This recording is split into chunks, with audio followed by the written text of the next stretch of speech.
नमस्कार, शाम के 6 बजने के साथ ही वक्त हो गया है इंडिया के सवाल का। आपके साथ मैं दीपिका सिंह करेंगे शुरुआत। डोनाल्ड ट्रंप एक बार फिर से संयुक्त राज्य अमेरिका के राष्ट्रपति बनने जा रहे हैं। भारत के प्रधानमंत्री नरेंद्र मोदी डोनाल्ड ट्रंप के रिश्ते हमेशा से मधुर रहे हैं, इसीलिए भारत में उनकी जीत के लिए प्रार्थना भी की जा रही थी। लेकिन ट्रंप की जीत से भारत को फायदा कैसे होगा? ट्रंप भले ही प्रधानमंत्री मोदी की तारीफ करें, लेकिन वह भारत को टैरिफ किंग का तमगा दे चुके हैं। ट्रंप के राष्ट्रपति बनने के बाद भारत के लिए स्थितियां कैसी होंगी? भारत को सुरक्षा सहित कई मुद्दों पर सहयोग की अपेक्षा, लेकिन कई मुद्दों पर भारत अमेरिका से परेशानियों का सामना भी करना पड़ सकता है। आज इसी मसले पर, इन्हीं मुद्दों पर हम चर्चा करेंगे, लेकिन उससे पहले इस खास रिपोर्ट को जरूर जानिए।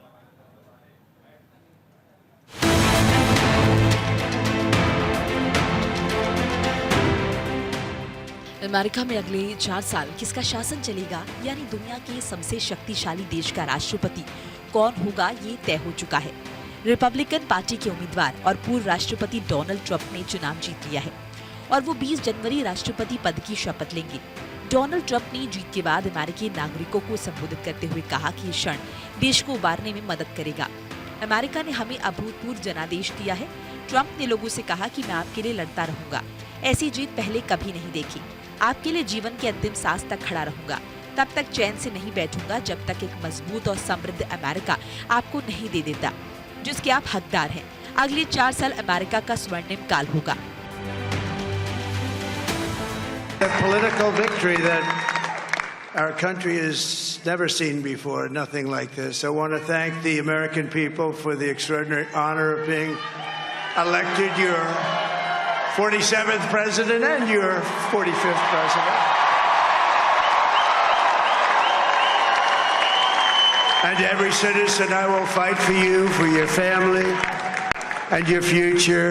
Every single day I will be fighting for you, and with every breath in my body, I will not rest until we have delivered the strong, safe, and prosperous America that our children deserve and that you deserve. लेकिन Trump के जीतने से भारत के लिए कई good news भी सामने आ सकती हैं। भारत अमेरिका से टैरिफ में छूट की उम्मीद कर रहा है, तो वहीं डोनाल्ड ट्रंप की नीतियां अमेरिका फर्स्ट की रही हैं। ट्रंप के राष्ट्रपति चुने जाने की स्थिति में भारत की सबसे बड़ी चिंता उनके व्यापार और अप्रवासी नीतियों को लेकर है। ट्रंप के पहले शासनकाल में अमेरिका ने भारत के व्यापार वाले देश के दर्जे को खत्म कर दिया था। ट्रंप के शासनकाल में भारत और अमेरिका के बीच टैरिफ वॉर देखने को मिली थी। ट्रंप ने अपने नए शासनकाल में कहा कि भारत को लेकर टैरिफ को लेकर कोई रियायत नहीं बरतने वाले हैं वो। डोनाल्ड ट्रंप की सरकार में भारत और अमेरिका के रक्षा संबंध और मजबूत हो सकते हैं। ट्रंप चीन विरोधी नेता हैं। ट्रंप ने अपने पहले कार्यकाल में भारत, ऑस्ट्रेलिया, जापान और अमेरिका के मंच कार्ड को मजबूती करने में काफी रुचि दिखाई थी। ट्रंप के शासनकाल में भारत के साथ हथियारों के निर्यात, संयुक्त सैन्य अभ्यास और तकनीकी हस्तांतरण की दिशा में तालमेल नजर आ सकता है। ट्रंप ने अपने पिछले कार्यकाल में भारत के साथ बड़े रक्षा समझौते किए थे।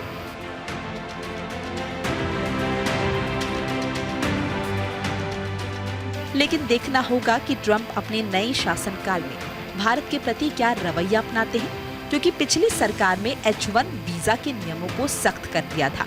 लेकिन भारत को अमेरिका से सामरिक दृष्टि से बहुत फायदा मिल सकता है, क्योंकि अमेरिका को लगातार चीन से दक्षिण चीन सागर में चुनौतियों का सामना करना पड़ रहा है। इसीलिए अमेरिका भारत को एशिया में मजबूत दावेदार के तौर पर भारत को बढ़ावा दे सकता है। लेकिन डोनाल्ड ट्रंप ने अपने पिछले कार्यकाल में कश्मीर समस्या के समाधान के लिए मध्यस्थता की बात कही थी।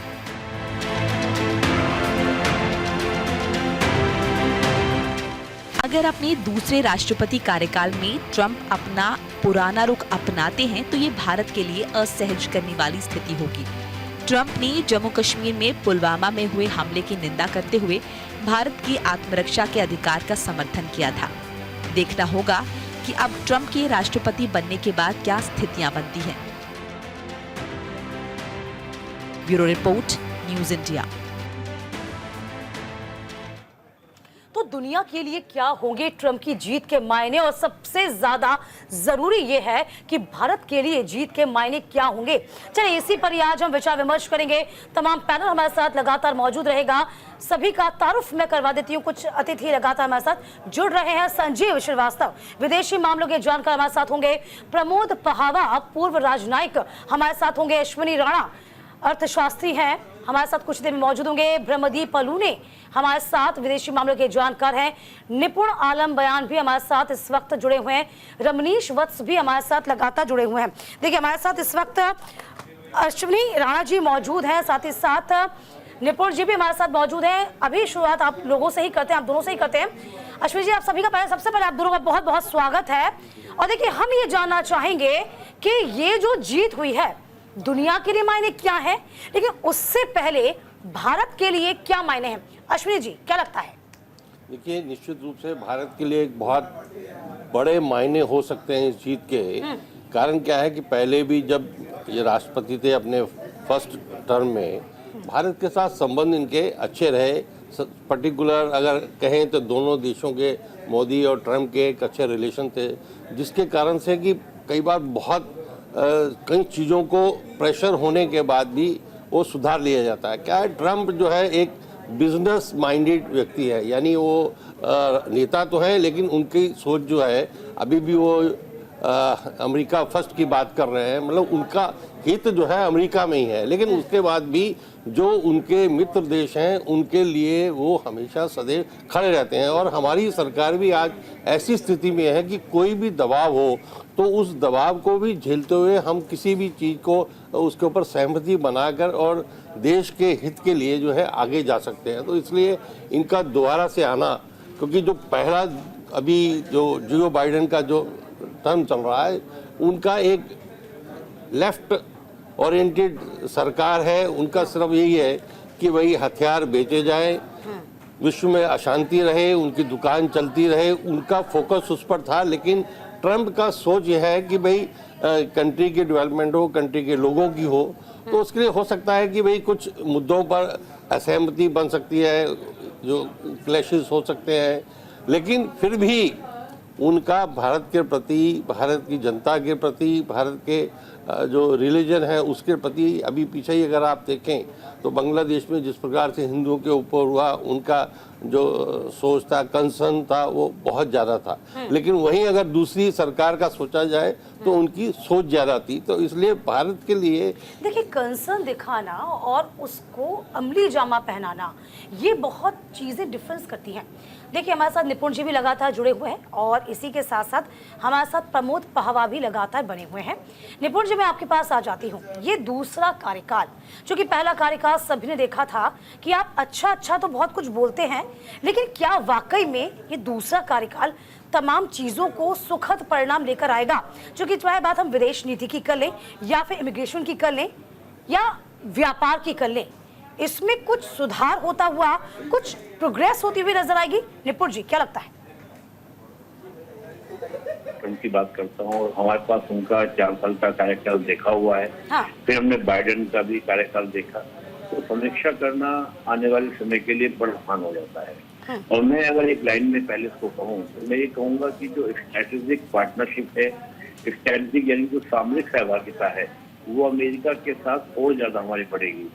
आर्थिक मुद्दों में मैं मान सकता हूँ कि इकोनॉमिकल इश्यूज में वो थोड़े से हमसे मैटर बन सकते हैं। जैसे हम देखें तो 21 में अमेरिका ने जब को GSP दिया था, जिसके तहत उनको टैरिफ में छूट दी गई थी, लेकिन डोनाल्ड ट्रंप के आने के बाद उसको समाप्त कर दिया गया था। इसके अलावा वीजा वाले इश्यूज रहे और भी थोड़े मैटर रहे। लेकिन सबसे बड़ी बात होती है इंटरनेशनल पॉलिटिक्स में, वो बात होती है कि आपको फिजिकली कौन कितना सपोर्ट करता है। अभी आपने जिक्र किया पुलवामा अटैक के बाद डोनाल्ड ट्रंप ने आलोचना की, उससे भी बड़ा एक सेंसिटिव मुद्दा हमारे लिए था, वो था 5 अगस्त 2019 को, जब उन्होंने जम्मू कश्मीर का 370 को क्या क्या रिपील किया। उसके बाद जिस प्रकार से अमेरिका ने चुप्पी साधी, उसका परिणाम ये हुआ कि वेस्ट ब्लॉक की सभी कंट्री ने क्या क्या में चुप्पी साधी। और इस परिणाम यहाँ तक ही नहीं, जो वेस्ट एशिया के कंट्री थे, सऊदी, UAE, सबका भी रवैया बहुत ही भारत के लिए पॉजिटिव रहा और बहुत शांतिपूर्ण तरीके से उन्होंने 370 को कहकर समाप्त किया।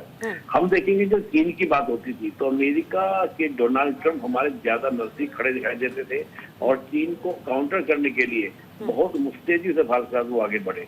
बहुत सारे समझौते, बहुत सारे ऑर्गेनाइजेशन की हम बात करें, हम MTCR की बात करें, वाटर अरेंजमेंट की बात करें, हम ऑस्ट्रेलियन ग्रुप की बात करें, एनर्जी की बात करें, इस तरह के जितने ग्रुप थे उसमें अमेरिका ने बढ़ चढ़ कर भारत की आवाज को कह के बुलंद किया। बहुत सारे समझौते किए गए, टेक्नोलॉजी ट्रांसफर को लेकर बहुत सारे समझौते, हम बात करें कौन का था डील डोनाल्ड ट्रंप के टाइम में आपकी हुई, तो इस प्रकार की बहुत सारी लेमो जो टीम थी वो आपका डोनाल्ड ट्रंप के टाइम में हुई। तो मैं मान के चल रहा हूँ कि स्ट्रेटेजिकली और एक सबसे बड़े मुद्दा जो था जो बाइडेन प्रशासन के समय उठाया गया, जो हमारे कहीं ना कहीं हमारी सॉवरेनिटी और हमारी यूनिटी इंटीग्रिटी का अगेंस्ट था, वो था खालिस्तानियों का मुद्दा। जब प्रधानमंत्री मोदी मिलने जाते हैं बाइडेन साहब बुलाते हैं, उससे एक दिन पहले वो खालिस्तानियों को व्हाइट हाउस में बुलाकर डिनर पार्टी देते हैं। जयशंकर जी जब विजिट करने के लिए जाते हैं तो उससे एक दिन पहले इनकी रिपोर्ट निकालते हैं ह्यूमन राइट्स इश्यू को लेकर। इस प्रकार की जो ये सब बाइडेन प्रशासन के जो क्रियाकलाप थे जो हमारी इंटरनल सिक्योरिटी के लिए सेल्फ क्रिएट करते थे, मुझे लगता है उस सब पे पूर्ण रूप से क्या हो जाएगा, विराम हो जाएगा। यही हम पूछना चाहते हैं, क्योंकि इन चीजों को समझना होगा। क्योंकि ट्रंप की बात कर ली जाए या फिर इससे पहले जो बाइडेन का जिक्र कर रहे हैं, ट्रूडो, चूंकि अभी हाल ही में आपने देखा था कनाडा में जो कुछ हुआ दिवाली के वक्त में, और उसमें किस तरीके से मंदिरों पर हमला हुआ, उसको लेकर यहाँ पर हालांकि ट्रूडो ने इसमें कहा भी था कि जो दोषी हैं उन पर कार्रवाई होगी और तमाम चीजें, लेकिन पश्चिमी देश हमेशा देखे गए हैं वो खालिस्तानियों को सपोर्ट करते नजर आते ही हैं, कैसे न कैसे करते ही हैं। ये हमारे लिए अच्छी बात नहीं होती। क्या इन तमाम चीजों से, चूंकि एक विंडो वो हमेशा खोल कर रखते हैं, प्रमोद जी क्या लगता है, मुंह में कुछ और होगा, बगल में कुछ होगा, ये तमाम चीजें आगे चल पाएंगी? ट्रंप की इस बार नीति क्या बदली हुई नजर आएगी? क्या लगता है प्रमोद जी आपको? देखिए, हम ग्रामीण परिवेश से आते हैं। हाँ। और मैं कोई जातिगत टिप्पणी नहीं कर रहा हूँ। हमारे यहाँ कोई भी दुकानदार हो उसे लाला जी कहते हैं, या कहते हैं कि ये बनिया की दुकान है। गांव के लोग हैं हम तो एक कहावत है कि बनिया बनी का नहीं तो टनी का। तो बेसिकली ट्रंप जो है व्यापारी हैं, और अगर वो उसको व्यापार में और अपने हित में कोई फायदा नहीं होता तो कोई दोस्ती और कोई संप्रभुता और कोई मित्रता, ये सब बेकार की बातें हैं, भावनात्मक बातें हैं। कूटनीति में और देश हित में कोई भावनाएं और कोई व्यक्तिगत संबंध नहीं होते, मेरा तो यही मानना है। I may be wrong at my side. तो अगर आपको कोई बहुत बड़ी उम्मीद हो कि ट्रंप हमारे लिए एक परात में फूल पतासे लेकर आ जाएगा, तो मुझे नहीं लगता ऐसा हो, क्योंकि सऊदी अरब के और अमेरिका के सबसे अच्छे संबंध रहे हैं। और ट्रंप काल में ट्रंप ने सबसे ज्यादा अगर ब्लैकमेल किया है, प्रेशराइज किया है, तो सऊदी अरब को किया है, चाहे खागोन आबासी को लेकर किया हो। और 110 बिलियन का वहां से वो सौदा लेके आए हों। और जहां तक हथियारों की और समझौतों की बात है, तो उनकी तो एक मिलिट्री कॉम्प्लेक्स है, उनको हथियार बेचने हैं, लेकिन हम क्यों खरीदने हैं?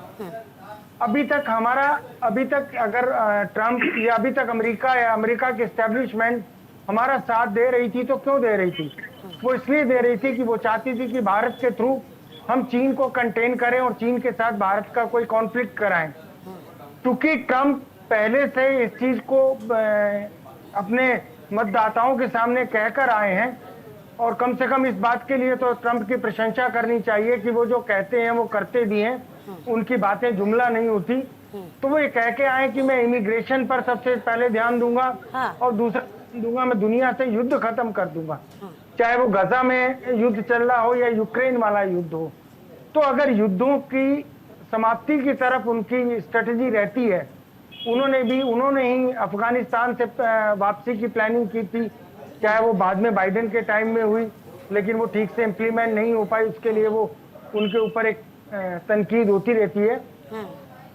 तो अगर हम युद्धों में नहीं जा रहे हैं, और जो आज की कॉन्फ्लिक्ट चल रही है मिडिल ईस्ट में और सेंट्रल एशिया में, अगर ये साउथ एशिया की तरफ नहीं आती हैं, तो शायद हमें हथियारों की भी इतनी जरूरत नहीं पड़ेगी, और उनके लिए, अमेरिका के लिए हम एक उपयोग की गई वस्तु हो जाएंगे। हमारा कोई इस्तेमाल उनके लिए नहीं रहेगा अगर हम चीन के साथ किसी कॉन्फ्लिक्ट में वो लोग नहीं आते। क्योंकि एक नए वर्ल्ड ऑर्डर का आगाज हो चुका है, तो ट्रंप का आना मैं तो ऐसा ही मानता हूं जैसे सेकेंड वर्ल्ड वॉर के बाद विंस्टन चर्चिल ब्रिटेन में आए थे। आज अमेरिका की फाइनेंशियली हालत बहुत खराब है। उनका पहला टारगेट अपने यहाँ की फाइनेंस को सुधारने का वही होगा। बोलना चाह रही हूँ आपसे प्रमोद जी, पहले हम अपने घर को झांकेंगे, पहले हम अपने घर में सफाई करेंगे, पहले हम अपने घर को सजाएंगे, बाद में हम दूसरों के बारे में सोचेंगे ना। तो किरोड़ी जी आप हाँ, इसका सबसे बड़ा उदाहरण हमें रिसेंटली तब मिल जाएगा जब अमित शाह जी के ऊपर लगे हुए आरोपों के ऊपर और पतवंत सिंह पन्नू के ऊपर जो आरोप लगे हैं, जिसमें हमारे सुरक्षा सलाहकार भी नामजद हैं, उसके ऊपर उनकी क्या राय होती है। और दूसरा, कनाडा के मामले में, निज्जर के कत्ल के मामले में वो किसको कितना कंसर्न देते हैं। यही तमाम चीजें हैं जिसपे हाँ, यही हम तमाम चीजें हैं जिसपे हम सोच रहे हैं और जिसपे हम जानना चाहेंगे कि आगे क्या कंसर्न करेंगे। प्रोफेसर किरोड़ी सिंह जी भी हमारे साथ जुड़े हुए हैं, विदेशी मामलों की जानकारी, आपका भी बहुत स्वागत है। किरोड़ी साहब, आपको क्या लगता है? देखिए, हमने देखा जैसे ही रिजल्ट आया उसके कुछ वक्त बाद देखा कि इजरायल में खुशी की लहर थी, लेकिन पुतिन ने कोई शुभकामनाएं नहीं दी। ठीक है, तो ये तो जरूर कह दिया ट्रंप के द्वारा कि देखिए कहीं ना कहीं जितने युद्ध चल रहे हैं, चाहे वो इजरायल और ईरान का हो या फिर यूक्रेन का हो, रूस का हो, उसको हम शांत करेंगे। लेकिन इन तमाम चीजों के मायने क्या निकालें, क्या समझ में आ पाता है इस जीत की स्पेशली? देखिए, ऐसा जैसा प्रमोद जी ने कहा कि ट्रंप व्यापारी की तरह से हैं और उसके साथ उनके व्यक्तित्व की एक विशेषता है, वो तत्काल निर्णय लेते हैं। और सामान्यतः प्रशासन में जब आप सर्वोच्च पद पे हो तो एक निर्णय की प्रक्रिया होती है और जो एडमिनिस्ट्रेशन आपको एडवाइस करता है, एक लंबी प्रक्रिया के थ्रू निर्णय लेना पड़ता है। तो उनकी जो तत्काल निर्णय लेने की प्रक्रिया है और जो प्रशासनिक और राजनीतिक प्रक्रिया है, उन दोनों में समन्वय बैठाना उसके लिए उनके लिए बहुत बड़ी स्वयं के लिए चुनौती होगी। तो ट्रंप के शासन में जैसा कि हम एक आशंका रखते हैं कि वो सैन्य युद्ध तो कम करेंगे निश्चित रूप से। वो यूक्रेन के ये उन्होंने पहले अपने चुनाव प्रचार में भी कहा है और पहले पिछले टर्म में भी ये देखा है। जैसे अफगानिस्तान में अमेरिका 20 साल से फंसा हुआ था, उन्होंने शांति वार्ता की। इजराइल और पैलेस्टाइन को लेके अब्राहम अकॉर्ड्स किए, यरूशलेम को इजराइल की कैपिटल बनाया, लेकिन कोई टेंशन नहीं होने दिया। तो सैन्य संघर्ष तो वो कम करेंगे, वो नए संघर्ष को जन्म दे सकते हैं। एक तो व्यापार संघर्ष को बहुत ज्यादा बढ़ावा देंगे, क्योंकि जैसा प्रमोद जी ने कहा वो व्यापारी के रूप में है, तो उनको फायदा कैसे हो, इसके लिए भारत को एक चुनौती आ सकती है। भारत अपने सैन्य साजो सामान के लिए सामान्यतः रसिया पे ज्यादा निर्भर था, लेकिन अब धीरे धीरे यूरोपियन कंट्रीज पे भारत फोकस कर रहा है। जैसे फ्रांस है, स्पेन है, तो वो दबाव बनाएंगे कि आप सैन्य सामान ज्यादा से ज्यादा अमेरिका से खरीदें। दूसरा, ये भारत और अमेरिका का व्यापार है, उसमें वो टैरिफ बढ़ा सकते हैं भारत से जाने वाली चीजों पे। हाँ। ये वो अपने चुनाव प्रचार में कह भी चुके हैं। हाँ, यही चीजें समझने की हम कोशिश कर रहे हैं। अश्विनी राणा जी भी हमारे साथ लगातार मौजूद है। अश्विनी जी, जो हमने पढ़ा, जो हम समझ पा रहे हैं वो ये भी है कि अमेरिका आयात पर भारतीय उच्च शुल्क को पसंद नहीं करता, ये सब जानते हैं। और देखिए, जिससे अमेरिका की व्यवसायों को नुकसान भी होता है। यदि इसको हम कैलकुलेट करते हैं तो पाते हैं कि यदि हम 2028 का जिक्र करते हैं तो उसमें देखें जीडीपी 0.1%, 0.1% कम हो सकती है। क्या माने इसको, कैसे देखें हम, क्या लगता है आपको अश्विनी जी? देखिए कि अभी जीडीपी के बारे में हम ऐसे एकदम से कैलकुलेशन नहीं कर सकते, लेकिन ये निश्चित है कि ये जो टैरिफ के बारे में वो बहुत सारे 20% शुल्क तो लगाना चाहता है ना, ये तो सभी को पता है, लगाना चाहता है। हाँ। लेकिन उसके लिए क्या है कि हमारी सरकार कितने उस दबाव में आती है, कितना उसके साथ नेगोशिएट करती है, क्योंकि सिर्फ वो हमारे ऊपर टैरिफ लगाकर ही सारा कुछ नहीं करता है। यहाँ के रेसिप्रोकल बहुत सारी चीज़ें होती हैं। हम भी बहुत कुछ वहाँ पर जो कर रहे हैं, हाँ। तो हमारा जो एक्सपोर्ट है वो ज़्यादा है, वहाँ से हमारा कम है। अगर वो उसको नेगोशिएट करता है कि आप हमारे से हथियार खरीदो, हाँ। और फिर जो है मैं टैरिफ कम कर सकता हूँ, तो हो सकता है कि ये सरकार की कूटनीति होगी कि किस प्रकार से उसको जो है कम करते हैं। और सरकार सरकार के लिए ये भी है कि जो इलीगल माइग्रेशन वहाँ पर हुई है उसमें इंडियंस भी हैं, तो उसके ऊपर भी उनका क्या रोल रहता है, क्योंकि वो भी एक सरकार के लिए भी मुश्किल होने वाली है कि अगर वहाँ से वो भगाया जाता है। दूसरा, जो चाइना के प्रति उनका जो रुख रहेगा उसका अल्टीमेटली जो बेनिफिट है वो भारत को होने वाला है कि वो वहाँ पर जो इन्वेस्टमेंट अभी शिफ्ट हुआ है वो इनके आ जाने के बाद वापस से भारत में वो इन्वेस्टमेंट जो है वो आ सकता है। और वो अमेरिका चाहेगा भी कि भाई चाइना से पहले वो इंडिया को जो है प्राथमिकता दे ताकि यहाँ पर वो इन्वेस्टमेंट आए। तो ये कूटनीति पर भी आधारित रहेगा कि ये वो अपना ये नहीं कर सकते कि हमने इतना तय कर दिया और ये फाइनल होगा। तो इसलिए ये सब कुछ डिपेंड करेगा कि सरकार उसको आप नेगोशिएट कैसे करेंगे, आप बातचीत कैसे करेंगे और कैसे उसको आगे अमली जामा पहनाएंगे। निपुण जी, आपसे जानना चाहेंगे, क्योंकि हमने देखा है कि ग्रीन कार्ड्स को लेकर, चाहे वो हम इमिग्रेशन की बात करते हैं, H1B वीज़ा की बात करते हैं, तो यहाँ पर सभी ने सुना, उन्होंने बयानों में भी कहा था कि इस पर हम विचार करेंगे। विचार हमारे लिए पॉजिटिव वे में रहेगा हिंदुस्तान के लिहाजे से, इंडिया के लिहाजे से, या फिर नेगेटिव वे में रहेगा? क्या माने निपुण जी? देखिए, जब हम बात करते हैं वीजा की बात करें या इकोनॉमिकल इश्यूज की बात करें, तो निश्चित रूप से यहाँ पर थोड़ा टेंशन देखने को मिल सकती है, क्योंकि देखिए अमेरिका डोनाल्ड ट्रंप का पिछली बार जब थे तो उन्होंने जो वीजा का जो नंबर थे वो कम कर दिए थे, टैरिफ कम किए, दोनों चीजें आपकी कम की थी। लेकिन हमने तत्काल उसका रिप्लाई भी किया था। हमने कहा था भाई उधर से अगर क्रिया होगी तो इधर से भी इसका क्या हुआ रिएक्शन होगा, हमारे लिए भी वो बातें थी। लेकिन मैं ये मानकर चलता हूँ कि इन चीजों में इश्यूज बनेंगे हमारे।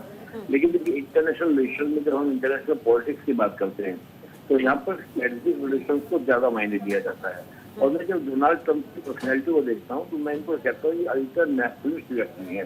और जब ये बोलते हैं अमेरिका फर्स्ट और अमेरिका तो मैं इसको सुपर पावर के सुपर पावर की तरह देखता हूँ। मुझे लगता है वो ऐसा कहते हैं, जो जयशंकर जी ने भी ऑस्ट्रेलिया में जब गए थे उन्होंने एक बात बोली कि अमेरिका अपने आप को आइसोलेट करेगा।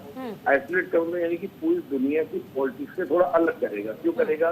क्योंकि डोनाल्ड ट्रंप का नजरिया ये था कि हम क्यों फालतू में दुनिया में पैसा लगाए। हम देखिए यूनेस्को से बाहर किया डोनाल्ड ट्रंप ने अपने कार्यकाल में, जो ट्रेडी से बाहर किया कि हमारे जो इंडस्ट्रियल का नुकसान होगा। तो डोनाल्ड ट्रंप आप उस प्रकार से देखिए कि एक व्यक्ति जो अपनी इकोनॉमी को, अपने जो भी रिसेशन जा रहा है, जो उसके गैप इतने ज्यादा हो गए हैं, उनको कम करने के लिए वो संजीदा है।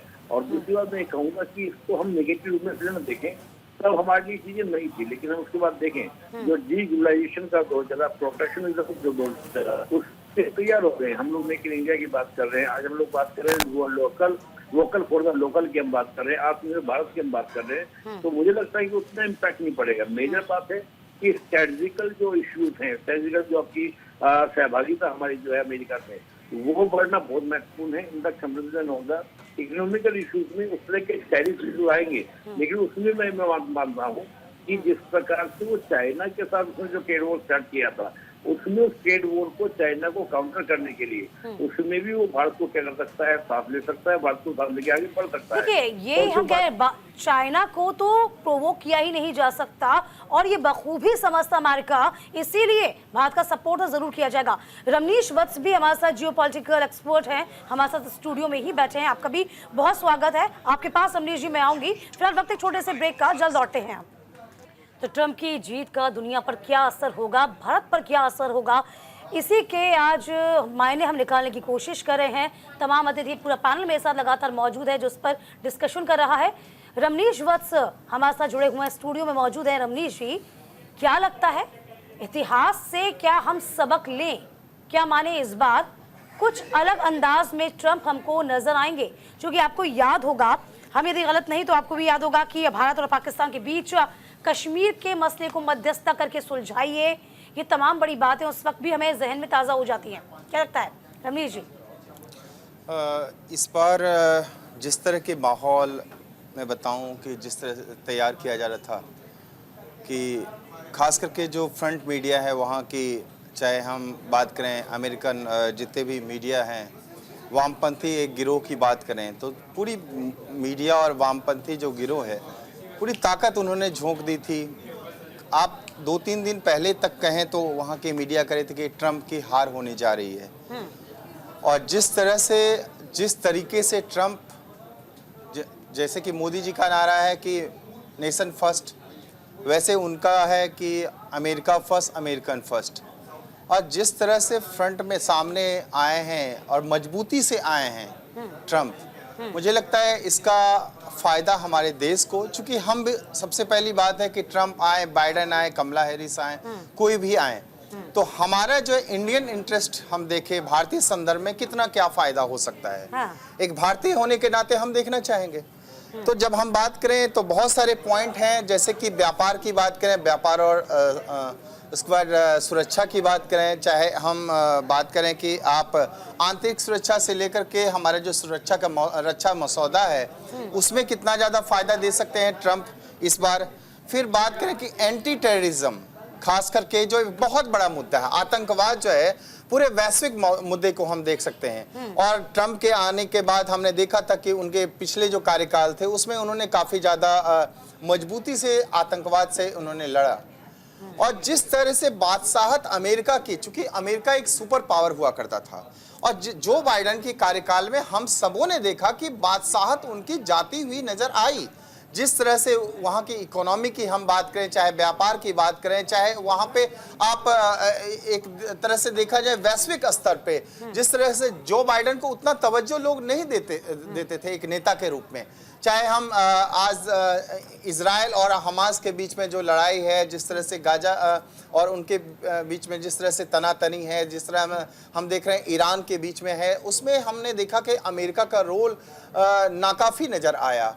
और हम बात करें कि इसके पहले अभी आप देखिए रसियन और यूक्रेन के बीच में जो लड़ाई है उसमें भी हमने देखा अमेरिका का एक बहुत बड़ा रोल हमने नहीं देखा। तो वैसे मामलों में मुझे पर्सनालिटी होती है, मुझे ऐसा लगता है कि अपने अनुसार वो निर्णय लेते हैं।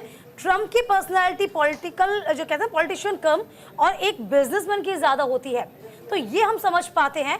हालांकि तमाम चीजें जो हैं बाइडेन का हम लगातार जिक्र कर रहे हैं कि उनसे हम कंपैरिजन करें तो जाहिर सी बात है कि यदि बाइडेन होते तो जाहिर सी बात है करारी हार का सामना वो जरूर करते, जो कि अभी कमला हैरिस की हार जो हुई उससे भी खतरनाक हार हो सकती थी उनकी, हमें कह सकते हैं। किरोड़ी जी, क्या लगता है कि अभी जो स्थितियां बनी हुई हैं उन स्थितियों को देखा जाए, उन पॉइंट्स पे हम नजर दौड़ाएं तो अमेरिका की जो अर्थव्यवस्था है वो हम देख पा रहे हैं किस तरीके से जा भी रही है और कोशिश करें उभरने की, लेकिन तब से लेकर अब तक 10 सालों का हम जिक्र करें तो भारत की छवि जो है इंटरनेशनल लेवल पर बहुत अच्छी हुई है और एक अलग प्रभाव हम छोड़ते हैं। तो इसका असर अब बहुत अलग तरीके से पड़ेगा, यानी कि देखा जाए तमाम जो राष्ट्र है वो आज भारत की ओर देखते हैं, उनकी सहमति चाहते हैं। देखिए, ऐसा है कि ट्रंप साहब हैं वो दुनिया में सैन्य संघर्ष से तो परहेज करेंगे। हाँ। अमेरिका को भी सैन्य संघर्ष में नहीं लाएंगे और दूसरे देशों में भी सैन्य संघर्ष को तो दूर करने की कोशिश करेंगे। एक सबसे बड़ी आशंका है वो है कि व्यापारिक जो संघर्ष है उसको और अधिक तीखा करने का प्रयास करेंगे वो। और एक दूसरा जो महत्वपूर्ण ट्रंप साहब करेंगे वो वहाँ के हेरिटेज फाउंडेशन ने एजेंडा 2025 रिपोर्ट तैयार की है और उस रिपोर्ट में जो भी रिपब्लिकन प्रेसिडेंट बनेगा वो क्या क्या करना चाहिए और क्या क्या करेगा वो डिटेल्स दी है। बहुत मोटी रिपोर्ट है और उसको लिए जब ट्रंप पे आरोप लगा कि ट्रंप इस रिपोर्ट को लागू करेंगे तो उन्होंने मना कर दिया। दूसरा एक है कि प्राउड बॉयज होते थे पिछली बार ट्रंप के टाइम में जब कैपिटल हिल पे जो अटैक हुआ था उस समय वो प्राउड बॉयज का बड़ा इम्पोर्टेंट रोल था, लेकिन इस बार पूरे इलेक्शन कैंपेन में प्राउड बॉयज कोई ज्यादा फोर फ्रंट पे नहीं आए। तो ट्रंप ने स्ट्रेटेजिकली ऐसा किया है कि उस रिपोर्ट के लिए मना कर दिया, वो लागू नहीं करूंगा और प्राउड बॉयज को भी उन्होंने ज्यादा फोर फ्रंट पे नहीं आने दिया क्योंकि ब्लैक और एशियंस के वोट लेने थे। तो ये तो उनका पॉलिटिकल दृष्टिकोण है, लेकिन वो सभ्यता इस संघर्ष है उसको मुझे लगता है कि और ज्यादा शार्प करेंगे। जो पश्चिमी सभ्यता और पूर्वी सभ्यता इस तरह का कुछ संघर्ष करेंगे। व्हाइट सुप्रीमेसिस्ट उनका एटीट्यूड है वो भारत के अगेंस्ट में जा सकता है, लेकिन भारत जिस तरह की प्रतिष्ठा गेन कर रहा है देखिए, यूक्रेन के मामले में यूक्रेन के प्रेसिडेंट ने जब प्रधानमंत्री मोदी वहां गए तो भारत को कहा कि आप शांति सम्मेलन कीजिए। उसके बाद अभी कुछ दिनों पहले फिर कहा है कि भारत को शांति सम्मेलन करना चाहिए, दूसरा शांति सम्मेलन पहला जैसा स्विट्जरलैंड में हुआ था।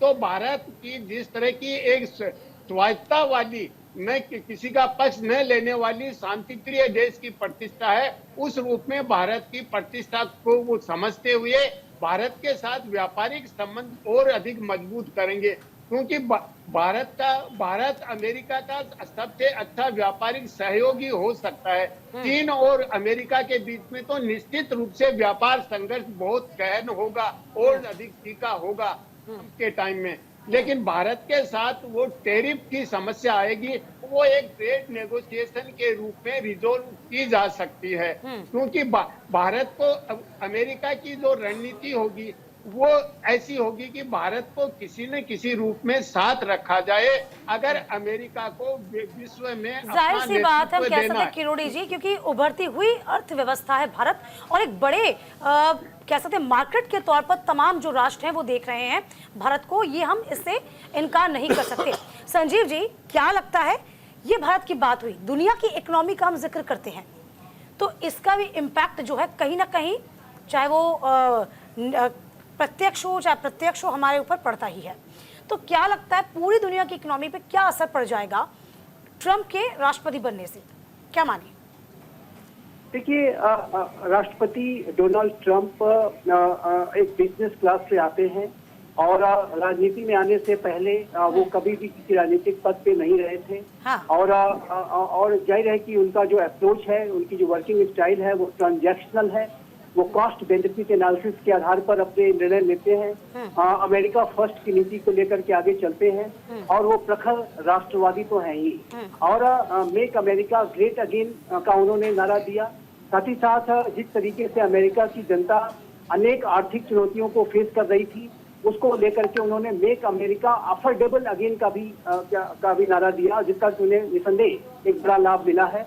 और मेरा ऐसा मानना है कि उनका राष्ट्रपति पद पे आना अमेरिका की जो आर्थिक चुनौतियां हैं उसको एड्रेस करने में अमेरिका के नागरिकों की बड़ी मदद करेगा। लेकिन जहां तक आपने विश्व इकोनॉमी की जो बात कही है, तो जाहिर है कि विश्व के साथ डील करने में जो उनका अप्रोच होगा वो कॉस्ट बेनिफिट एनालिसिस ट्रांजैक्शनल होगा और ऐसे में वो अमेरिका के हितों को पहले रख करके अमेरिका को किस तरीके से फायदा हो इसकी वो बात करेंगे। अगर मैं आपके ये पिछले कार्यकाल को मैं अगर देखूं ट्रंप के, तो वो जो एशिया पैसिफिक रीजन में जो एक ट्रांस पैसिफिक पार्टनरशिप थी, TPP थी, उससे उन्होंने अपने आप को विथड्रॉ कर लिया था, क्योंकि उनका मानना था कि जो TPP से जो एशियाई देशों को ज्यादा फायदा हो रहा है, अमेरिका के लोगों को फायदा नहीं हो रहा है। और वो अब make in America, hire in America की बातें करते हैं और वो जाहिर है कि अमेरिका के नागरिकों को अधिक से अधिक कैसे इसका लाभ मिले, जो उनके इकोनॉमिक इंटरेक्शंस हैं उसके ऊपर उनका फोकस रहता है।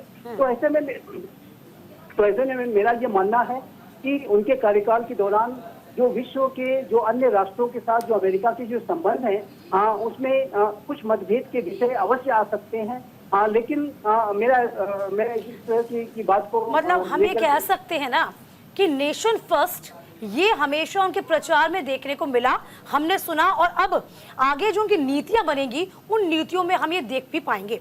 अश्विनी राणा जी, चूंकि आप अर्थशास्त्री हैं और सभी से मैं इस बात को जानना चाहूंगी, खबरें ये भी आई, रिपोर्ट्स ये भी बता रही हैं कि अब भारतीय सॉफ्टवेयर इंजीनियर्स की नौकरियों में यानी कि IT सेक्टर्स में कुछ कमी हो जाएगी, कुछ असर नेगेटिव होगा, पॉजिटिव होगा, क्या माने?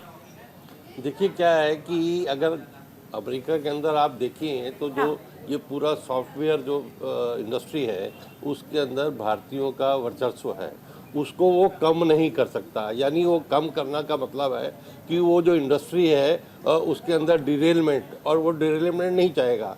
अगर अमेरिका की बात की जाए तो अमेरिका के अंदर या तो जो हथियारों का एक ज़्यादा बहुत बड़ा बिजनेस है, या ये सॉफ्टवेयर वाला है, तो इसको जो है वो डिरेल नहीं करना चाहेंगे और उसको वो छेड़छाड़ उससे नहीं करेंगे।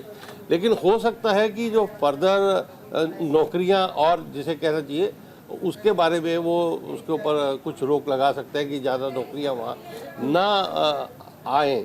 तो लेकिन जो अभी ऑलरेडी है उसको वो उसके अंदर छेड़छाड़ नहीं करेंगे, उसके अंदर उसकी अपनी इकोनॉमी के अंदर ही जो है मुश्किल आती है, तो उसको छेड़छाड़ करने की कोशिश अमेरिका ऐसा जो है वो नहीं करेगा। बिल्कुल। रिपोर्ट जी, आप क्या समझ पाते हैं, क्योंकि हमने देखा 2022 का हम जिक्र करते हैं तो अमेरिका में H1B वीजा जारी किए गए थे। हम हिंदुस्तान की परसेप्शन से बात करते हैं तो 72% से भी ज्यादा सिर्फ हिंदुस्तानियों के लिए थे। ये जो जैकेट है, ये जो खिड़की खोली गई है, वो इंडिया के लिए ही है, क्योंकि इंडिया से संबंध अच्छे रखने हैं। लेकिन अभी भी आप दे रहे हैं, लेकिन अभी भी ग्रीन कार्ड का जो है उस वीजा का इंतजार किया जा रहा है, वो वेटिंग जो है वो काफी लंबी हो रही है। हाँ नहीं, बिल्कुल ये तो बात सही है कि हम देखें भाई करीब 52 लाख इंडियन वहाँ पे रहते हैं, इसमें 22 लाख के आसपास वहाँ मतदाता है। हाँ। और उन्हें कई वहाँ पर उनको ग्रीन कार्ड मिला हुआ है, वहाँ के नागरिक बने हुए हैं। तो एक बहुत बड़ी लिस्ट है जो वहाँ पर इंडियंस जो हमारे हैं उनके लिए एक बड़ा मुद्दा भी है, उस बात को उठाते भी है। एक मुद्दा और भी वहाँ पर इंडियंस के लिए बहुत बड़ा मुद्दा है, मकान मिलने में यानी कि घर मिलने में बड़ी दिक्कत उनको वहाँ पर होती है सिटीजन न होने के कारण।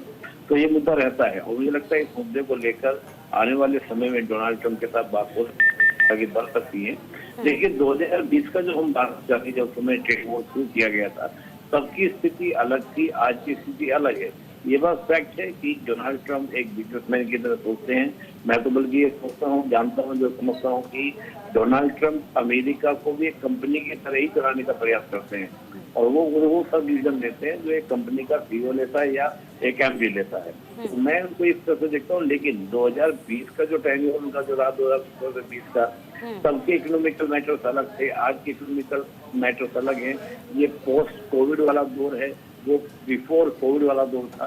तो चीजें मुझे लगता है कि बदलेंगी। और देखिए इंडिया के बगैर, इंडिया के चाहे हम इंजीनियर्स की बात करें, डॉक्टर्स की बात करें, साइंटिस्ट की बात करें, उनके बगैर चलना बड़ा दिक्कत होगी। और ये बात हम देखिए अमेरिका में ये इशू है कि इंडियंस की संख्या बढ़ने से वहाँ पर जो अमेरिका के लोग हैं उनके लिए इशू क्रिएट होते हैं, रोजगारी का मुद्दा बनता है, भारतीय नौकरी ले लेते हैं। वही हम समझना चाह रहे हैं कि जाहिर सी बात है जब आप हिंदुस्तानियों को या भारतीयों को ज़्यादा मौका देंगे तो जाहिर सी बात है अमेरिका के लिए और वहाँ के जो नागरिक हैं, जो वहाँ के सिटीजन हैं, उनके लिए दिक्कतें पैदा होंगी। तो ये कैसे संभव हो पाएगा रजनीश जी, क्या माने ये संभव कैसे होगा? आप कह कुछ और रहे हैं, कर कुछ और रहे हैं, प्लानिंग क्या करेंगे, तैयारी कैसे करेंगे? और यही एक बड़ी वजह भी है कि जो ग्रीन कार्ड के लिए हैं वो उनकी फहरिस्त काफ़ी लंबी भी है। क्या सोचा जाएगा उनके लिए? मुझे लगता है इंडियन डायस्पोरा और वीज़ा पॉलिसी में इस बार, चूँकि आप देखिए कि प्रधानमंत्री मोदी जी ये काफ़ी अच्छे मित्र रहे हैं, डोनाल्ड ट्रंप इनके साथ काफ़ी अच्छा संबंध रहा है। संबंध तो इनका बाइडेन के साथ भी रहा है, चाहे कमला हैरिस की बात करें, सबकी बात करें। हाँ। चूँकि प्रधानमंत्री मोदी जी ऐसे शख्सियत ही हैं कि इनका संबंध जो है, चाहे हम रशियन प्रेसिडेंट की बात करें, चाहे हम यूक्रेन प्रेसिडेंट की बात करें, सबके साथ एक अच्छा संबंध है।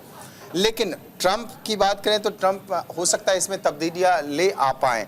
फिर हम दूसरे बिंदुओं को देखें तो चीनी जो उत्पाद है उस पर आयात शुल्क बढ़ने से मुझे लगता है सीधा फायदा जो होने वाला है वो भारतीय, क्योंकि भारत एक हमारे जो मुल्क है, सबसे बड़ी आबादी के दृष्टिकोण से भी देखें तो भारत जो है आज पहले नंबर पे है। और उसके बाद व्यापारिक दृष्टिकोण से हम देखें तो इसमें काफ़ी ज़्यादा हम खास करके जो इंडियन पॉलिसीज़ हैं उसने काफ़ी एक ओपन तरह से व्यापार के लिए काफ़ी अच्छे सुविधा तैयार किया, प्लेटफॉर्म तैयार किया है प्रधानमंत्री मोदी जी के सरकार में खास करके। फिर बात करें कि जो महत्वपूर्ण बिंदु है, जो इसके पहले हमने देखा कि जो बाइडेन जो है उसमें काफ़ी ज़्यादा नाकाम साबित रहे, रेडिकल इस्लाम, जो एक टेररिज्म की बात करें, चाहे रेडिकल इस्लाम जो कट्टरपंथी इस्लामिक कट्टरपंथी है, जो जॉर्ज सोरोस से लेकर के और जो इस्लामिक कट्टरपंथी जिस तरह से काम कर रहे हैं, वो पूरे वैश्विक स्तर पे हम देखें तो आतंकवाद की एक उपज करने के लिए एक बहुत बड़ा एक माध्यम भी हमने देखा। इसके पहले हमने देखा कि जो बाइडेन ने पाकिस्तान से उनके अच्छे संबंध रहे, लेकिन डोनाल्ड ट्रंप इसके पहले वाली सरकार में भी आर्थिक रूप से कमजोर करने का सबसे बड़ा जो मुझे लगता है हाथ रहा वो डोनाल्ड ट्रंप का रहा। इस बार भी आप ऐसे ही देखेंगे हालात। हमने इसके पहले देखा कि उन्होंने जब यूएस दौरे पे गए थे इमरान खान पूर्व प्रधानमंत्री, पाकिस्तान के पूर्व प्रधानमंत्री, तो उन्होंने गाहे बेगाहे उन्होंने बयान भी दे दिया था कि 40 से 50,000 आतंकवादी जो हैं हमारे पाकिस्तान में। इसका मतलब उन्होंने कहीं ना कहीं स्वीकारा। आज देखा जाए तो आतंकवाद के मामले में विश्व के बहुत सारे ऐसे नेता हैं जो जिनकी जबान ही नहीं खुलती है, लेकिन डोनाल्ड ट्रंप ने सीधे तौर पे आतंकवाद को हमेशा से उन्होंने सख्ती से निपटा है। आज बांग्लादेशी हिंदू की बात करें, हमारे खुद देश के बहुत बड़े जो नेता हैं, चाहे राहुल गांधी की बात करें, चाहे बहुत बड़े ऐसे सरीखे नेता जो अपने आप को बहुत बड़े नेता मानते हैं देश के, लेकिन उनका एक भी बयान नहीं आया। लेकिन मात्र एक डोनाल्ड ट्रंप को हमने देखा, उन्होंने बहुत सख्त टिप्पणी करी इसके लिए। और आज देखिए कि आज बांग्लादेशी हिंदू के ऊपर काफी ज्यादा अत्याचार हो रहा है। तो मुझे लगता है ये भारतीयों के लिए, सनातनियों के लिए, हिंदुओं के लिए बहुत ही अच्छा है कि आज डोनाल्ड ट्रंप हमारे देश, चूंकि मैं इसलिए ऐसा कह रहा हूं कि कमला हैरिस का एक भी ट्वीट नहीं, एक भी बयान नहीं इसके ऊपर आया, चूंकि कमला हैरिस खुद एक हिंदू है। खुद एक हिंदू होने के नाते उनका एक भी बयान नहीं आया कि आज कनाडा में हिंदुओं के साथ अत्याचार हो रहा है। एक भी ट्वीट नहीं, एक भी बयान नहीं आया। आज बांग्लादेशी हिंदू के साथ आज तक अत्याचार हो रहा है, वहां की सेना जो है उनके साथ अत्याचार कर रही है, उसके बावजूद भी एक भी बयान नहीं आया। तो मुझे लगता है कि आज डोनाल्ड ट्रंप के आने से खास करके भारत जो है, भारत के संबंध काफी अच्छे तो हैं ही और ज्यादा अच्छे रहेंगे, और हिंदुओं के लिए, सनातन के लिए विश्व स्तर पे भी काफी ज्यादा अच्छा होने वाला है। हम तो यही चाहेंगे कि ये जो दोस्ती है, ये जो प्रगाढ़ता है, और भी ज्यादा और गाढ़ी हो, और इसमें दोनों ही राष्ट्रों को फायदा भी हो और आगे बढ़ने के अवसर भी हो। प्रमोद जी, क्या लगता है, हम आपसे ये भी जानना चाहेंगे कि चीजें बदल रही हैं, स्थितियां बदल रही हैं, और देखिए आज से 10 साल पहले जो भारत था उसकी छवि तमाम देशों में विश्व पटल पर कुछ अलग है। ये एक अलग प्रभाव पड़ता है, एक अलग मैसेज छोड़ता है। जाहिर सी बात है डोनाल्ड ट्रंप जो है वो अलग व्यक्तित्व के इंसान है, ये दिखता है, क्योंकि वो कोर जो है पॉलिटिशियन नहीं है, वो उनका जो माइंड है बिजनेस माइंड चलता है। अपने आप को फायदा हो, भारत को फायदा हो, लेकिन हमें क्या इससे ज्यादा जूझना तो नहीं पड़ेगा? आप किसके दूरगामी परिणाम क्या देख पा रहे हैं? मुझे नहीं लगता कि मेरी बातें यहाँ आपके जो विद्वान प्रबुद्ध लोग बैठे हैं इनकी समझ में आएंगी, या मैं इनके साथ मैच कर पाऊंगा। जैसे अभी भाई साहब कह रहे थे कि हिंदुत्व के ऊपर बहुत बड़ा हो गया, इसमें हिंदू मुस्लिम कहाँ से आगे भैया? इसी ट्रंप ने इस्लामोफोबिया को खत्म करने का ऑर्डर किया था।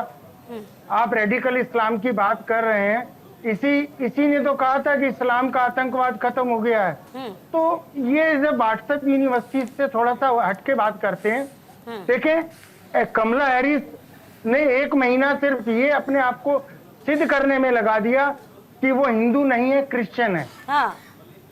और वो इंडियन मूल की नहीं है, वो ब्लैक मूल की हैं, जमाइका की हैं, और क्योंकि उनके हस्बैंड यहूदी हैं। हाँ, वो ये कहती हैं कि ठीक है मेरी माँ हिंदू थी, but I am not Hindu, I am practice Christian. और अभी कल मैं फ्रांस 24 पर था इसी डिस्कशन में, तो वहां पर एक बता रहे थे एनालाइजर, वो एनालाइज करके बता रहे थे कि अगर कमला हैरिस के कुछ वोट्स की कमी आई है तो उसमें एक बहुत बड़ा ये भी रीजन रहा है कि लोग उनको इंडिया से और हिंदुइज्म से जोड़ते हैं। तो वो एक अलग बात होगी। अभी हम आते हैं बेसिक बात पर। हाँ। देखिए कमला हैरिस और ट्रंप के पीछे एक जो पावर्स थी, वो पावर्स कौन सी थी? कमला हैरिस को सपोर्ट कर रहे थे बिल गेट्स। हाँ। और रोथशाइल्ड। हाँ। जो फाइनेंशियली अभी तक पूरी सेकेंड वर्ल्ड वॉर के बाद पूरे वर्ल्ड की इकोनॉमी को होल्ड करके चलते थे। हाँ। जबकि उसके कंपटीशन में एलन मस्क, टेस्ला वाले, वो ट्रंप को, और मॉर्गन जो हैं वो ट्रंप को सपोर्ट कर रहे थे। क्योंकि एलन मस्क के अपने निजी interest, personal interest, business interest China के अंदर हैं और रशिया के अंदर हैं। तो मुझे नहीं लगता कि अगर सपोर्ट किया है उसने ट्रंप को तो वो चाइना के साथ किसी कॉन्फ्लिक्ट में जाएगा, चाहे वो बिजनेस कॉन्फ्लिक्ट में जाएगा। और जहां तक हमारी बात है तो हमारे पास आज की डेट में एक्सपोर्ट करने के लिए क्या है? मेडिसिन, वो हम इंपोर्ट करते हैं चाइना से। हमने कॉटेज इंडस्ट्री अपनी खत्म कर दी, एमएसएमई हमने खत्म कर दी, छोटे प्रोडक्ट हमारे यहाँ खत्म हो गए, मोबाइल और ये सब हम चाइना से लेके और यहाँ असेंबल करके देते हैं। यूरोप को ट्रंप ने ही कहा है कि यूरोप से, रशिया से तेल लेकर इंडिया यूरोप को बेचता है और प्रॉफिट कमाता है। वो ऐसा क्यों करता है मैं रशिया के ऊपर लगे हुए सभी प्रतिबंध खत्म कर दूंगा। तो अगर ऐसा होता है तो ऑयल से हमारी होने वाली जो अंबानी जी को जो आमदनी हो रही थी, ओएनजीसी को नुकसान हो रहा था, वो खत्म हो जाएगा। अंबानी जी की कमाई खत्म हो जाएगी, वो डायरेक्ट होने लगेगी। तो मुझे नहीं लगता मतलब हम कि ये भारत आगे कि देखें अगर भारत को वो सिर्फ एक गुलाम सस्ता मजदूर बना ले। और एक बीच में आप कह रहे थे सॉफ्टवेयर वाली बात, भाई साहब भी बता रहे थे, नो डाउट सॉफ्टवेयर में हमारा बहुत अच्छा होल्ड रहा है, हमारे बच्चे बहुत रहे हैं, आगे रहे हैं। लेकिन अगर हम पिछले 10 साल की बात देखें तो कितना दुनिया बदल गई है। एक तो हमारे यहाँ सॉफ्टवेयर इंडस्ट्रीज में और सॉफ्टवेयर एजुकेशन में हम लोग बहुत पीछे चले गए हैं in comparatively to the latest version. और जैसे जैसे एआई का वर्चस्व बढ़ता जा रहा है, जैसे जैसे आर्टिफिशियल इंटेलिजेंस सॉफ्टवेयर का जगह लेती जा रही है, तो हमारे बच्चे पीछे हो जाएंगे। मैं हमारी वही सरकार पूछा ने था, इसलिए सिर्फ मैंने ये भी 10,000 पूछा था ना कि सिर्फ आईटी 10,000 सेक्टर करोड़ में जो रुपया नौकरियां रखा है। हैं क्या वो जाएंगी, यही पूछा था। क्योंकि अब डेवलपमेंट जो हो रहा है वो ज्यादा हो रहा है, अब एआई कन्वर्ट हो रहा है, यही एक बड़ी वजह भी थी। संजीव जी, आप एआई की एजुकेशन के लिए हमारी सरकार को काम करना चाहिए था। और करना चाहिए आज भी। आज से 20 साल पहले हमने सॉफ्टवेयर के लिए अपने इंस्टीट्यूट बनाए थे, बेंगलोर में, चेन्नई में, हमारे बहुत अच्छे अच्छे इंफ्रास्ट्रक्चर था। आज वो इंफ्रास्ट्रक्चर यूजलेस हो गया, उसको एआई में कन्वर्ट करना था। लेकिन उसके लिए जो इन्वेस्टमेंट करनी चाहिए थी गवर्नमेंट ऑफ इंडिया ने, वो नहीं की। उसका सेटबैक आज नहीं नजर आ रहा, लेकिन 2 साल बाद नजर आएगा, 4 साल बाद नजर आएगा। ठीक है संजीव जी, आप कुछ कहना चाहते थे, बोलिए। हाँ देखिए, मैं जो अपनी बात कंप्लीट करना चाह रहा था कि डोनाल्ड ट्रंप की जो आर्थिक जो उनकी नीतियां होंगी विश्व के संदर्भ में, और मैं चाइना के संदर्भ में जो उनकी नीतियां होने जा रही हैं वो मैं देखता हूं कि बहुत ही टफ होंगी। पिछले कार्यकाल के दौरान उन्होंने चाइना के साथ एक टैरिफ वॉर भी शुरू कर दिया था। वो चाइना के ऊपर उन्होंने टैरिफ्स लगाए, चाइना ने काउंटर टैरिफ्स लगाए, और इस तरीके की रिटेलिएटरी टैरिफ्स इत्यादि की जो प्रक्रिया है वो चल पड़ी, और जिससे कि चाइना और अमेरिका के आर्थिक संबंधों में काफी तनाव आया। लेकिन जहां तक भारत का प्रश्न है, मेरा ऐसा मानना है कि ट्रंप का जो भारत के प्रति आर्थिक जो व्यवहार होगा वो सकारात्मक होगा। और इमिग्रेशन के इशू पर, वीजा के इशू पर भी हमें ज्यादा कोई बड़ी चिंता की आवश्यकता नहीं है, क्योंकि राष्ट्रपति ट्रंप इस बात को जानते हैं कि भारत विश्व का सबसे बड़ा लोकतांत्रिक राष्ट्र तो है ही, विश्व की सबसे तेज गति से बढ़ती हुई अर्थव्यवस्था है। यदि भारत के साथ अपना इंटरेक्शन आगे बढ़ाते हैं, मैं तभी कहा कि भारत अब बहुत कुछ बदल गया फायदा होगा, अमेरिका की इकोनॉमी को भी फायदा होगा, अमेरिका का उनका अमेरिका फर्स्ट का जो अप्रोच है वो फुलफिल होगा, और भारत को भी फायदा होगा। और भारत और अमेरिका के बीच में जो साझा लोकतांत्रिक मूल्यों का जो आधार है, प्राइम मिनिस्टर मोदी और प्रेसिडेंट ट्रंप की दोस्ती का जो आधार है, वो भी उनके जो आर्थिक व्यवहार को एक जो है नियंत्रित करके रखेगा, और वो भारत के प्रति कोई ऐसा रुख नहीं अख्तियार करेंगे जिससे कि भारत के आर्थिक हितों को नुकसान हो। चलिए देखिए, फाइनल कमेंट ले लेते हैं क्योंकि वक्त बहुत कम बचा हुआ है। अश्विनी राणा जी, क्या लगता है आपको भी, क्योंकि तमाम चीजें, चूंकि व्यापार हो गया और वीजा पॉलिसी हो गई, इसके अलावा विदेशी नीति हो गई, ये 3 चीजें जो है वो बहुत जरूरी हो जाती है, और इस पर आगे किस तरीके से व्यवहार होगा ये देखने वाली बात होगी। Comment final. बिल्कुल व्यवहार होगा, और जैसे बाकी लोगों ने भी बात की है कि आज वो पुराना भारत नहीं है। 10 साल में भारत जो है वो बदल गया है। भारत को कोई दबाव डालकर, अभी अगर आप देखें तो अभी जो सरकार है उसने कितना दबाव भारत पे बनाया कि हम रशिया से तेल ना खरीदें, लेकिन फिर भी भारत ने रशिया से वो तेल खरीदना जो है वो जारी रखा। तो इसलिए भारत अब पहला भारत नहीं है कि उसको आप दबाव डालकर और उससे कुछ भी जो है सरेंडर करवा लेंगे। रजनीश जी, फाइनल कमेंट। मुझे लगता है राणा जी से की बात से मैं सहमत हूं, और इस बात को मैं फिर से कहूंगा, व्हाट्सएप का ज्ञान किसका के पास कितना है मुझे लगता है आम जनता जो है आकलन करेगी प्रोग्राम करने के बाद। लेकिन ये बात सच है कि जिस तरह की नीतियां प्रधानमंत्री मोदी जी की सरकार में मैंने देखा है कि तीसरा कार्यकाल है, और जिस तरह की नीतियों से वैश्विक स्तर पे प्रभाव डाला है, मुझे लगता है चाहे रसिया की बात करें, चाहे यूक्रेन की बात करें, चाहे ईरान की बात करें, चाहे हम अफगानिस्तान, देश के हर, मुझे लगता है अलग अलग जो मुल्क हैं उनके साथ भारत का जो संबंध रहा है, इसके पीछे सबसे बड़ी बात है कि विदेशी नीति, जो विदेश की नीति हमारी जो है सबसे अच्छी नीति आज के समय में मानी जाती है, आज़ादी से लेकर के आज तक। और इसका सबसे बड़ा श्रेय जाता है प्रधानमंत्री मोदी जी को, उसके बाद उनके कुशल नेतृत्व को। लेकिन कुशल नेतृत्व के पीछे सबसे बड़ा एक और वजह है, वो है देश की जनता। देश की जनता ने आज उनके ऊपर जो विश्वास किया है, और विश्वास करने का कारण है वो है सबका साथ सबका विकास। सबका साथ और सबका जब विकास होता है तो सबका विश्वास जरूर नजर आता है, और सबका विश्वास का ही प्रतिफल हम देख रहे हैं कि आज ये हमारे लिए है ना, जब हम दूसरे देश से जुड़ेंगे उसके साथ संबंध हमारे कितने अच्छे होने चाहिए, नहीं, ये भी हम बात करेंगे। और यही हम चल रहा है कि देखिए बैलेंस करना ये भारत की खूबी है, और भारत को बखूबी पता है यही चीज, यही मैं कह रहा हूँ कि विदेश की नीति हमारी अच्छी है, इसके पीछे जो हमारी अच्छी है साहब, ये तो हम कह ही रहे हैं। हम ये कह रहे हैं कि अब आगे अमेरिका की ट्रम्प की कैसी होगी, आपकी सोच होनी चाहिए। हाँ। यदि आप अच्छे होते हैं तो आपके अच्छे संबंध होते हैं। ऐसा नहीं होता ना, पाकिस्तान के संबंध देखिए ना, हम तो अच्छा सोचते हैं, क्या पाकिस्तान कितना अच्छा हमारे बारे में सोचता है। बहरहाल चलिए, मेरे को भी फाइनल कॉमेंट लेना है सभी से। किरोड़ी जी क्या समझते हैं? देखिए, भारत को अगर विश्व शक्ति बनना है तो अपने को मैन्युफैक्चरिंग हब बनाना पड़ेगा, उससे हाँ। भारत बहुत दूर है। दुनिया की कंज्यूमर रिक्वायरमेंट को चीन पूरा कर सकता है। हाँ। इसलिए यूरोप, अमेरिका कोई भी चीन से रिश्ता बिल्कुल नहीं तोड़ सकते, व्यापारिक रिश्ता बना रहेगा। लेकिन भारत अगर मैन्युफैक्चरिंग हब नहीं बनता है तो भारत जैसे बड़े देश को नुकसान हो सकता है, फायदा नहीं होगा। केवल सॉफ्ट पावर के रूप में या आईटी सेक्टर के बेसिस पे भारत मजबूत नहीं बन सकता। जी बहुत संक्षेप में, बहुत जल्दी एक लाइन में। मैं इतना कहूंगा कि देखिए, अमेरिका के साथ रिलेशंस जो है वो बेटर बनेंगे, इकोनॉमिकल इश्यूज में कुछ इश्यूज क्रिएट हो सकते हैं, और मुझे लगता है कि वर्ल्ड में शांति भी आएगी। जिस प्रकार का अशांति का वातावरण ये बनेगा, बस यही देखना होगा कि जो ट्रंप का नया कार्यकाल है, अपने अलग अंदाज में ट्रंप क्या नजर आएंगे, ये देखने वाली बात होगी। बहुत शुक्रिया आप सभी का हमारे साथ जुड़ने के लिए, और इसी के साथ हमारे इस खास पेशकश में अभी के लिए बस इतना ही।